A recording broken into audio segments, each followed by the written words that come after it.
ஒரு சமயம் ஹனுமார் தனியாக உட்காந்துட்டு ஒரு முத்து மாலையை கடிச்சுட்டு இருந்தாராம். அப்போ விபீஷணன் அங்கே வந்தாராம். வந்து கேட்டாராம், என்னப்பா அது தனியாக உட்காந்து மாலையை கடிச்சுட்டு உட்காந்துன்னு இருக்க அப்படின்னாராம். இல்லை இல்லை, இதில் ராம நாம ருச்சி இருக்கான்னு பார்க்குறேன் அப்படின்னாராம். ராம நாம ருச்சி எல்லாத்துலேயுமா இருக்கும் அப்படின்னாராம்.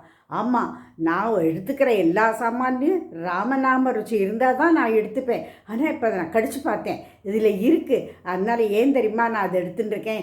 சீதா மாதா எப்போ பார்த்தாலும் ராம் ராம் ராம்னு அவர் பேரை தானே மரணம் பண்ணிட்டு இருந்தா. அதனால் இதில் ராமநாம ருச்சி நிறையாவே இருக்குது. அதனால் நான் இதை எடுத்துக்க போகிறேன் அப்படின்னு சொல்லி சொன்னாராம். அப்போ அவர் கேட்டாரா, அவ்வளோ ஒரு ஆசையாக ராமர் மேலே, அவ்வளோ ஒரு பக்தியாக ராமர் மேலே, எப்போ பார்த்தாலும் அவரே தான் நினச்சிட்டு இருப்பியா, மனசுக்குள்ளே அவரை தான் வச்சுட்டு இருக்கியா நீ அப்படின்னாராம்.